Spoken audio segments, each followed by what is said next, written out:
这是一个极度颠覆你三观的真实故事，它会颠覆你对教育、投资、养老关系的问题，以及人性善恶的一切认知。这个故事虽然很长，但他的经历与很多普普通通生活在中国的人很相似。在三考虑之下后，分享给大家，希望你也能耐心看完。故事主人公是一位生活在中国的年轻人，上有老，下有少，还有房贷的打工仔。视频以下的内容会以第一人称向大家介绍这个故事。炒币真的很折磨人。本人17年4月偶然的一个机会接触币圈，最早接触的私募是红包币。实习刚开始进场，牛市上半场小打小闹，没赚什么钱，因为那个时候不懂。之后遇到 9.4， 资金损失2/3左右。9.4之后到了11月份，牛市又开启了。我在界北套现了6万梭哈一些山寨币。到了2018年1月份，我的资金达到了30万。这时候我感觉人生很美好，年过得也很舒适。没过多久，比特币暴跌，一直跌到2月中旬。我的资金基本腰斩再腰斩，当时人都麻了，因为我当时工资才5000块钱一个月，比我干好几年呢。后来就一直死拿到8月，实在熬不住了，割肉求生，最后只剩下8万块钱。然后遇到2018年12月的暴跌，我碰了以太坊合约，可想而知我爆仓了，属于归零状态。我不甘心，又从信用卡套了18个出来，继续做空以太坊。运气好点，回了一些本。后面我又改做空 EOS， 结果是遇到了大反弹，我止损了，把剩余的钱还了信用卡，找家里坦白，家里给了6万，补上了缺口。然后我看比特币已经从3120涨到了6000美金，我还是不甘心，又选择了套现信用卡，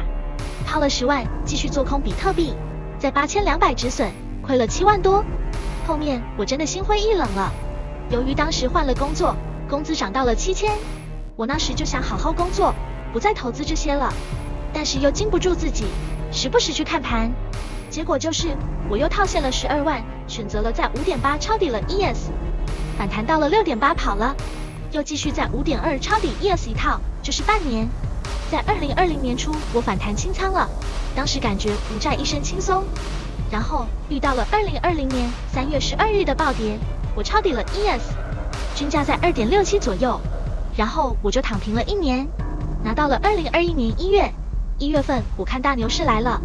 就是开始做合约，一路资金膨胀到120万，然后3到4月套现了大概95万给家里，剩下的35万继续炒币。我当时选择了3倍做多案，而且是最高点进场的，一路跌。当时我还从360为例贷，百度金融套现了27万5千，在 1.8 补仓，结果遇到了 5.19， 我在 0.87 止损了，离爆仓真的是一步之遥，最后只剩下4万块钱，当时感觉天昏地暗，我哭着给我老妈坦白了，我老妈给了我25万，让我把贷款还了，叫我不要再赌了。她说这个东西来得也快，去得也快，你偏财运不好。可这短短1个星期，不到亏了60万，我是真的不甘心啊！我失眠了2个多月，还是不甘心，又选择了套卡时。在2021年的7月，比特币冲击4万1000的时候，33倍做空比特币，结果是我爆仓了，一晚上爆了10万块钱。后面我在比特币突破5万2的时候，套卡30万，低倍做多比特币，回血36万，把所有贷款清除，我还剩下26万。然后比特币下跌，我在5万8千，2倍做多，跌破5万1000，反抽5万3千，我止损了，亏了6万，还剩下21万。然后过了个年，当时都想好了，小仓位玩比特币，每个月赚几千块钱生活费就好了。2022年的2月份，小仓位做多比特币，基本上胜率都在80以上，稳打赚了5000美金，感觉我一直这样保持下去，能安稳度过熊市也是很美好的。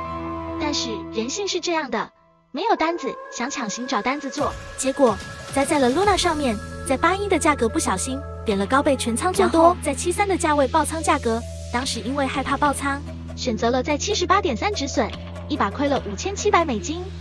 然后我一直在高位 28.5 附近低倍半仓做空 Waves， 回血2500美金，然后又不小心看到了 GMP， 当时选择低倍清仓做空 GMP， 一下子就拉起来了，越涨越加仓，后面又选择了止损。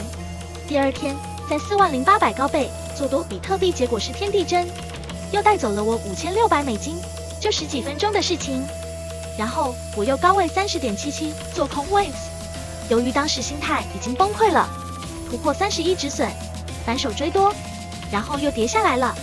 ，2个高位止损都被我干止损了，亏损3500美金，短短几天时间就亏了9万，现在只剩下13万块钱了，感觉很压抑，很不舒服，真不知道该不该收手。这几年从几十万到0，有几次了，都是生不如死的感觉。因为我属于专科毕业，工资不高，父母也是平民，试错的成本真的很低，一旦失手，真的很难翻身。这也是许多底层打工人的生活状态。以上就是今天给大家带来的全部内容，感谢你的收看。